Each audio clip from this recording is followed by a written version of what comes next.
Welcome back, guys, to Phoenix Wright Dual Destinies, where we find ourselves in the famous legal academy as Phoenix was about to deliver a lecture. However, a mock trial taking place, a murder seems to have taken place in the meanwhile, or more to the point, the distribution of a body. Professor Court was found on the show's stage outside, and the murder itself seems to have followed the mock trial that was taking place. The writer of which mock trial is standing in front of us, the Black Heart of famous legal academy, Juniper Woods. However, someone interjects as we question her, so let's continue on.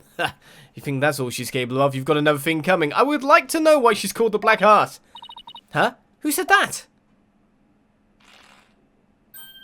Okay, here we go. The other two members of the love triangle. Juniper's genius doesn't stop at her brilliant script. Yeah! She gave an award-winning performance as the defendant, man! I think I found a rival to my cause of steel. Hugh, Robin, are you going to introduce yourselves to our guests? As student council president, I won't have you treating them rudely. You're right. I heard Mr. Wright was bringing a couple of guests with him. That would be you two. Apollo Justice and Athena Cykes. Yep, I'm Athena Cykes. And I'm Apollo Justice. Nice to meet you. I'll pass on the handshake. I'm studying to be a lawyer. The name's Hugh O'Conner. But some call me Mr. Perfect because I never score less than 100% on tests. Most pretentious introduction ever. And what's with his hand? Is it glued to the inside of his pocket or what? Yeesh. Let me be the first to apologize for Hugh's totally rude introduction. Sorry! Now, here's my intro. I'm Robin Newman. I'm studying to be a prosecutor, like the really cool kind that nails the bad guys.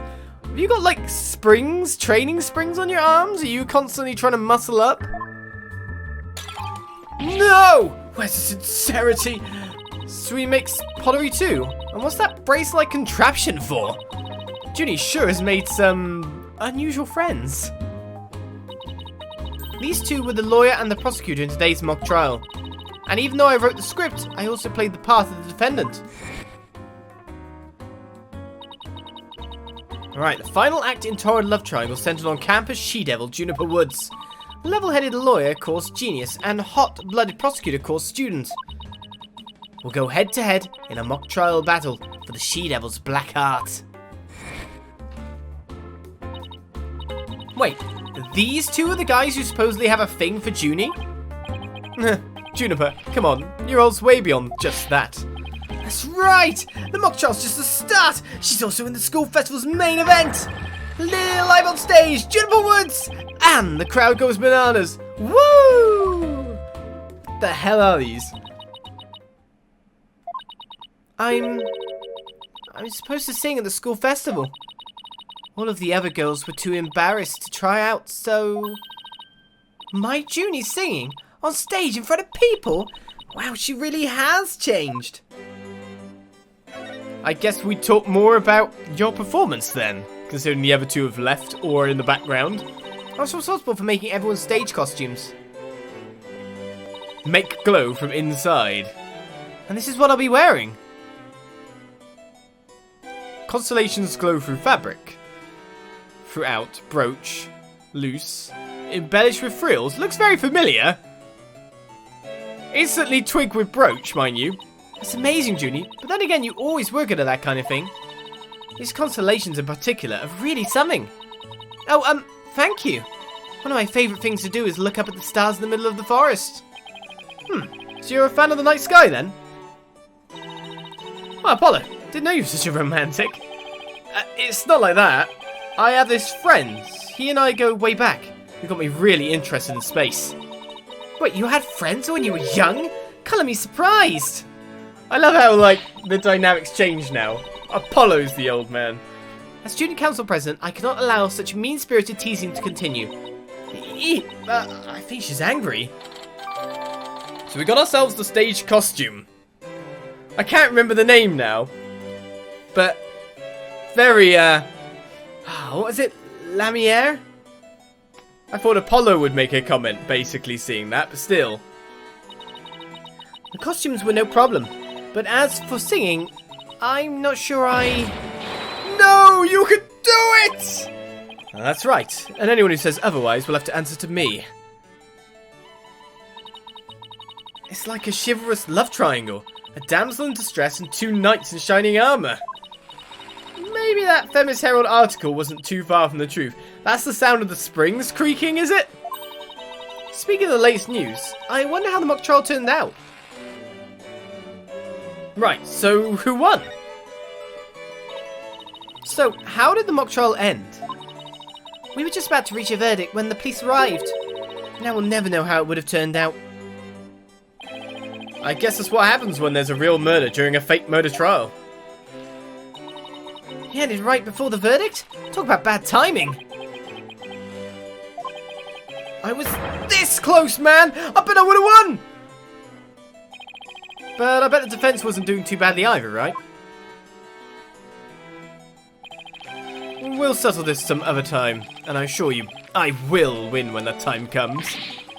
Like I'm gonna let that happen? I don't think so!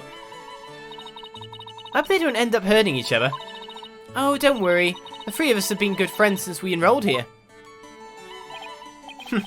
We even have proof of our friendship. Proof? Like physical evidence proof? Yes, we're studying for a career in law. And in the legal world, evidence is everything. They all got tattoos! Yeah! As long as our friendship lasts, you can bet we'll be carrying them around. Is it like a badge on them?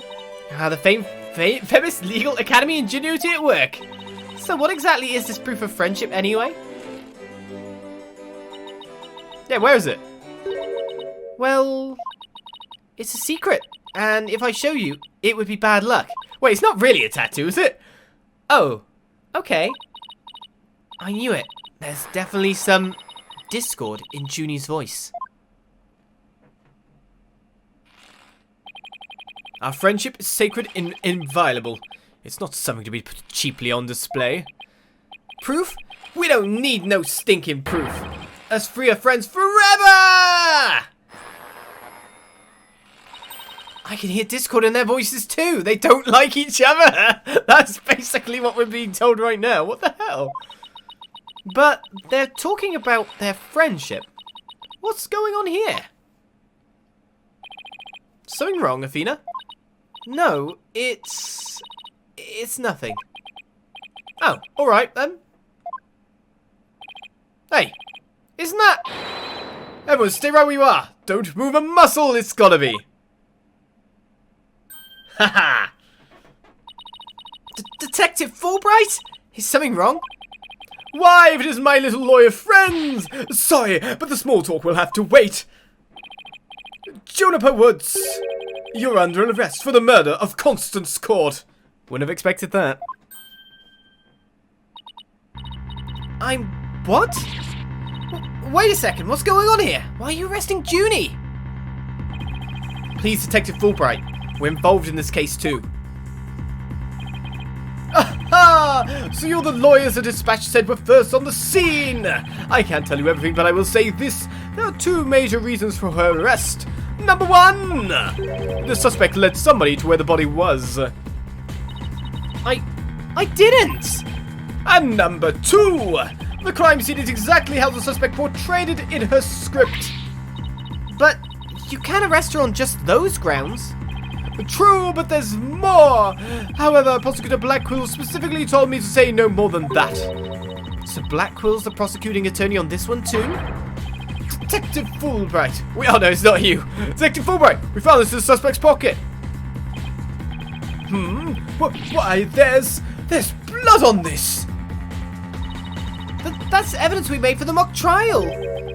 A mock trial? Never heard of such a thing, but it sounds fishy to me. Real fishy. Now, if you would, officers. Yes, sir. But Junie, I have to do something. I can't let him take her away like this. Now, if you'll excuse me, I have work to do.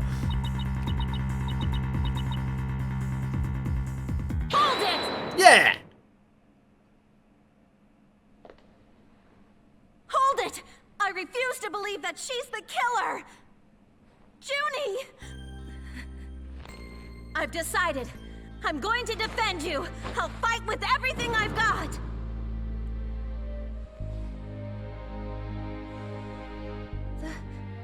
Athena.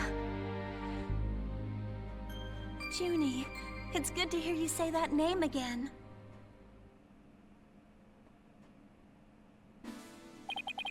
Hate to interrupt your bonding time, but... aren't you rather new to all this? You're barely even a lawyer. Well, I don't have much experience, and I may need Apollo and Mr. Wright's help at times. But nobody believes in Junie as much as I do. I'll help you too, Juniper. There's no way you murdered your professor. Athena. Apollo. Thank you both. I'm counting on you. We've got your back, Junie. It gets things worked out after all. Now that you have your lawyers, Miss Woods, it's time for us to head back to the station. I can't believe Junie's been arrested for murder. And I can't believe I accepted a case without asking Mr. Wright. Take a deep breath and relax, Athena. I'm here to help with whatever you need. So let's get right on the case. Right! Squeaky chair. I won't have this case left in the hands of rank amateurs. If anyone's going to solve this case, it'll be me. Time to investigate. Why, that smug little... he hasn't even finished law school. You! That was totally rude! You're not the only one on the case, man! I'm in too! Big time! Juniper Woods! I'm gonna save you! Now those two are gone, let's get back to what I was talking about in front of the stage. About the mock trial, that is. Oh, right! You said the victim's location, position, and so on were just like the script. Exactly. But without the script or any props, it's kind of hard to explain. Perhaps I can help. Hair forehead. Is that outfit really not just meant... what? You're singing? And we've just had someone appear that is a singer. Hello.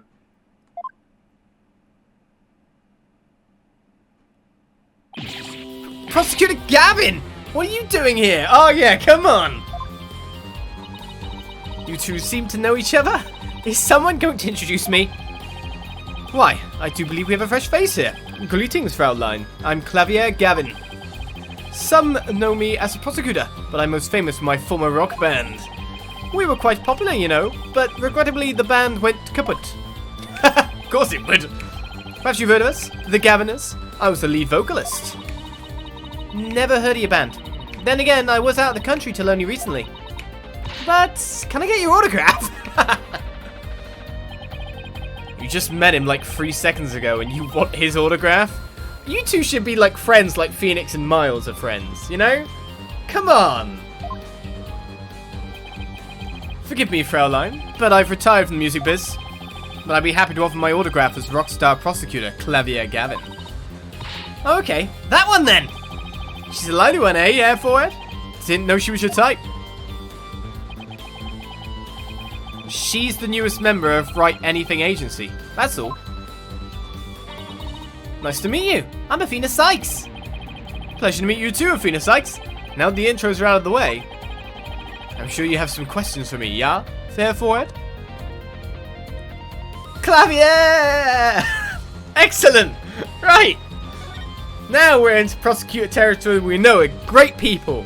Good prosecutions. Good. Can you take the case? We'll always get the truth with prosecutors like you on the other side. So what are you doing here, Prosecutor Gavin? I'm here for the same reason as your boss. To give a lecture and a training seminar. So he's the famous prosecutor they invited. And I have another crucial role to play. The Gaviners are getting back together for a one-time special performance apart from the murderer. Even though you guys disbanded? Which was a shame, by the way.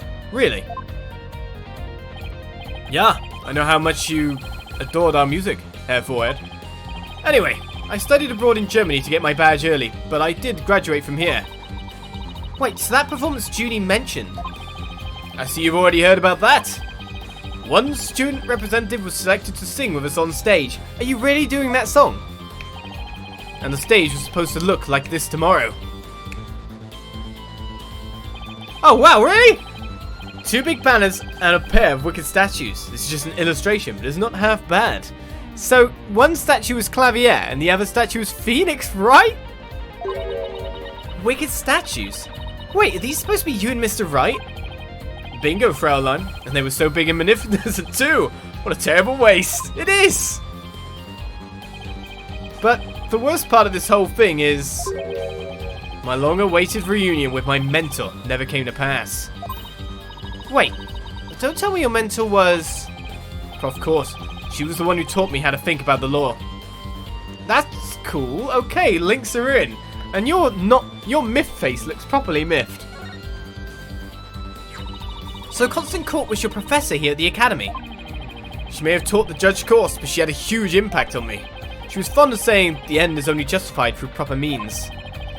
That's cool, like the end justified the means, but it's spin on it that really means like only if you do it right. That's way better than the end justifies the means.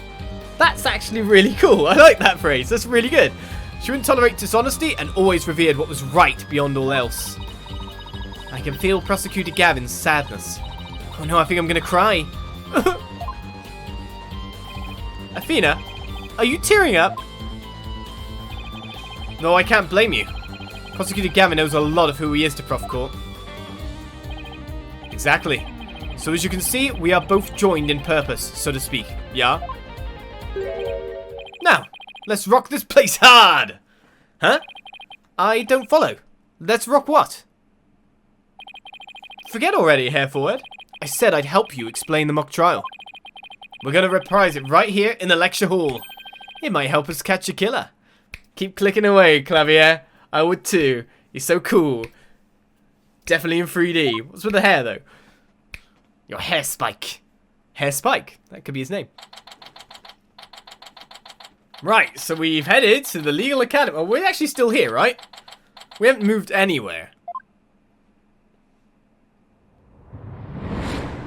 As we reenact the mock trial, all rise. But we don't have a judge. Right, the stage is ready. And you, Herr Forehead? Ready to rock? No. The defense is not ready to rock. You saw the actual mock trial earlier, right? Just relax, you'll do fine. Besides, we have the script right here. Junie's masterpiece? The one everyone's been talking about? Oh, you're Junie then? Yeah, and there's only one in existence. I borrowed it, if you will. Now, Fraulein, we'll need you to play the part of defendant and judge, as per the script. Okay, got it. I've only read the case outline so far. I don't know how it actually turns out, so I'll treat this like I'm prosecuting a real case. You, Herr Forehead, will play the part of a fledgling lawyer, a role you were born to play. All the evidence is also here with us. We have everything we need to reprise the mock trial. Tel bien! Let's get started.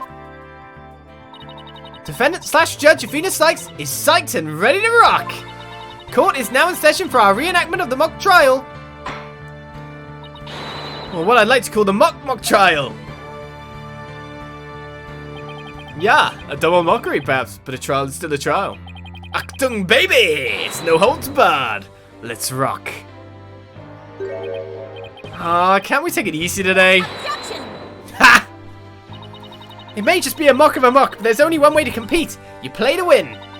So remember, each time I catch you slacking off, I'm holding you in contempt of court. Great. A judge that voices her own objections and abuses her judicial powers. This is the first time we've had a new judge, really, properly. Oh wait, we can talk? So we've got to like... This is such a weird setup. Great. If I were Athena, I'd literally be running back and forth between the podium. It'd be great. I'd really go for it. I'd go on the country, I'd be like, now then, Prosecutor Gavin, your opening statement, if you please. I'd be trying my hardest. You got it, Fraulein Judge. Our case is set in a school very much like this one. The victim, a professor, female. The defendant, an archery club member, also female. Junie's an archery club member? Is she actually an archery club member in the real world too? Oh me, oh my, I'm innocent! Innocent, I tell you! That's some seriously bad acting, Fraulein. I know. I'm good at it. Anyway, the victim's body was discovered in the middle of the quad. Here's a shot of the crime scene. Ironically, it was Prof. Court who posed as the corpse. With the exact same wound in the exact same place? That is just, Her forehead. How did the mock trial participants react to this photo? Mr. Newman was surprised by what Prof. Court was wearing. He reacted with, oh, the green sweatsuit. That's not exactly what I would pick to focus on, so why would he care about that? Ah, too much of a fledgling to know what's important, that one. In any case, both in the mock trial and the actual case, Prof. Court was wearing a sweatsuit. Moving right along. Hold it! Hey, wait a sec! The body was discovered in the same area as the mock case, although there was a stage. Plus, the murder weapon, an arrow, and the lack of blood are also the same. That's right, and therein lies the significance of this mock trial. So let's keep rocking it hard, just like that. Right, defense's argument then. Before the crime occurred, the defendant was to meet with the victim in the quad. Let's see here. When I arrived at our meeting place, I found the professor with an arrow in her stomach. But it wasn't me. I didn't kill her. You don't have to ham it up like that, Athena. It's called getting into character here for it. Don't be such a wet blanket. Indeed. Right, let's see. Oh yeah, then Hugh said, a frail co-ed used her bare hands to stab her professor with an arrow? I don't think so. I gotta have it up too. At the time of the murder, a male student was seen holding a bow in the archery club room, which has a clear view of the quad. He shot the arrow into the victim before my client even got there. Okay, I'm not going to use that voice again, but I wanted to ham act it. 9, Air Forward. That feigned swagger does not suit you in the least. That's actually how that played as well. Order! Especially you, Mr. Justice. Me? I was just trying to get into, like Mr. Eurorocker said. God.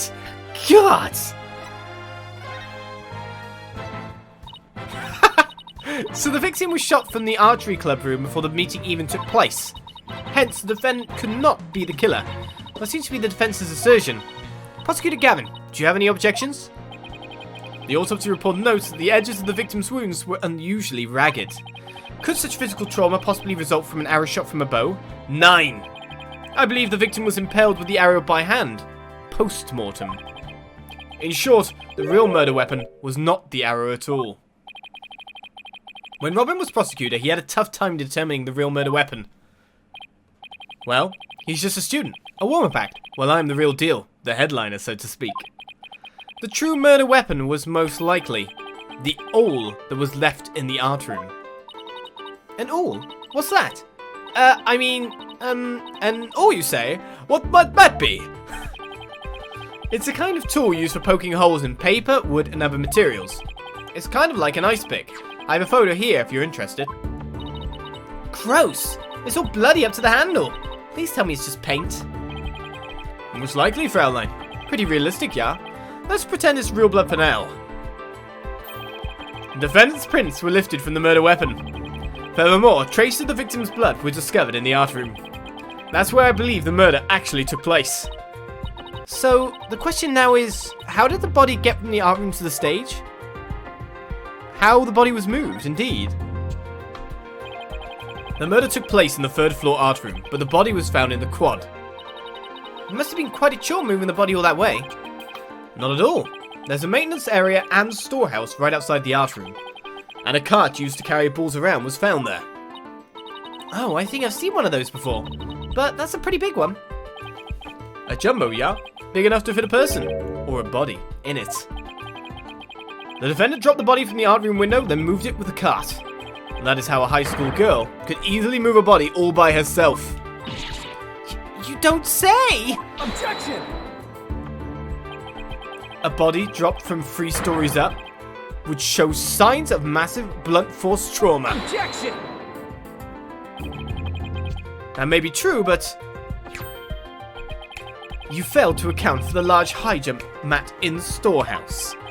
A body dropped onto such a mat would show no signs of blunt force trauma. Yeah, but like, it's almost scary how similar this whole case is to the mock trial proceedings. I'd imagine, like, the body would fall nearly head first a lot of the time. I don't know how the body would naturally fall, but I imagine you'd either land, like, crumply legs or crumply head. And even if you did, like, onto a thing like that, considering it's a dead body and the limbs are going unnatural directions in the first place, I would imagine there to be a lot of still injuries or wounds from the fall. Personally, because it's you're ragdolling.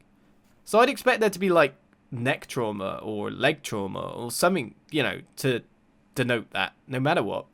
But still.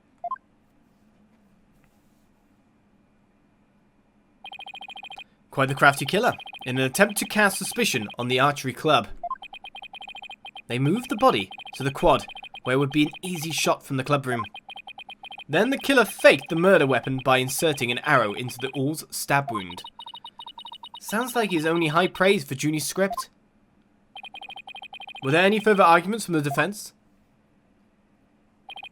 Nope. It seemed like the teacher who was playing the judge was satisfied too. Time for the finale then.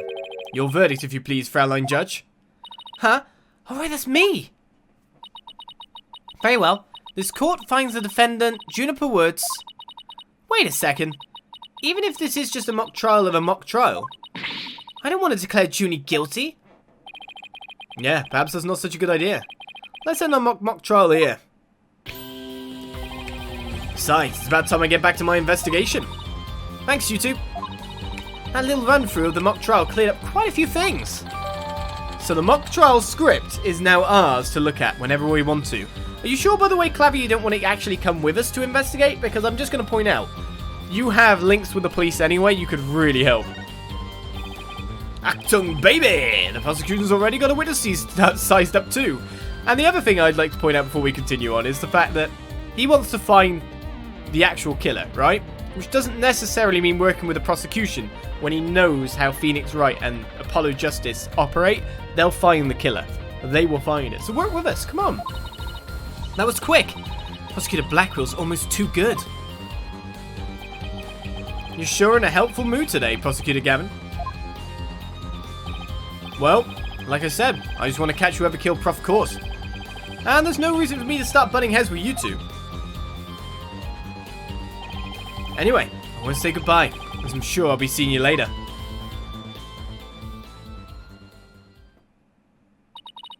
I always thought prosecutors were all a rather scary bunch. But Prosecutor Gavin seems pretty nice. Yeah, he's not so bad as prosecutors go. We should get back to investigating too. We don't have nearly enough information yet. And we also have to tell Mr. Wright that we accepted Junie's case. Right, looks like we have our work cut out for us. Oh, we've got new tracks. Is this Athena's searching track? Right. Her remix, I'd say. The most prominent feature of this case is how closely it resembles the script. That makes it a tough one because we have to have a firm understanding of them both. No sweat, we can reenact the mock trial as many times as we want by reading the script. I'll check it out in the court record and commit it to memory later. The problem is... Good, I bet the script and the mock trial are going to be the centerpiece of the real trial. Make sure you know them inside and out.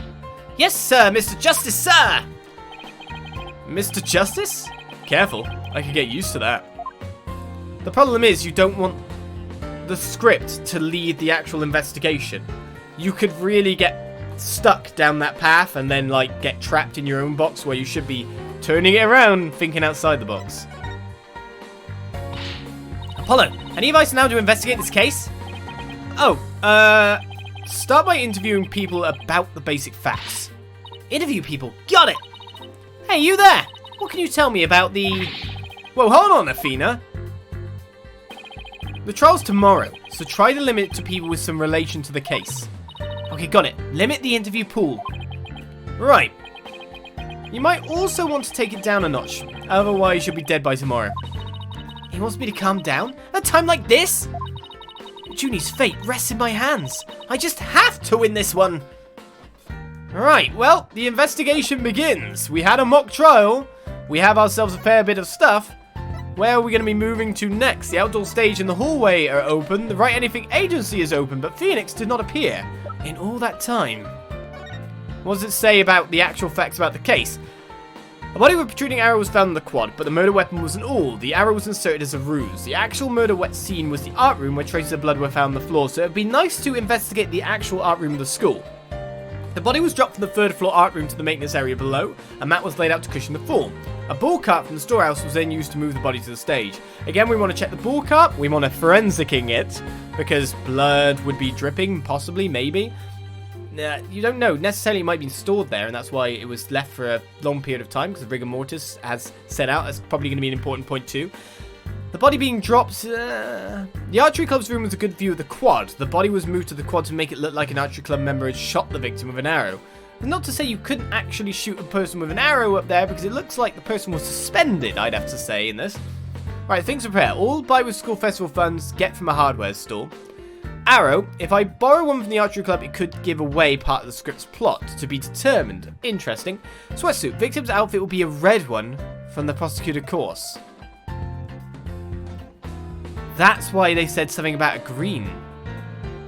So we found our first kind of contradictory bit within the mock trial script as well. Not too bad. Not too bad to look at.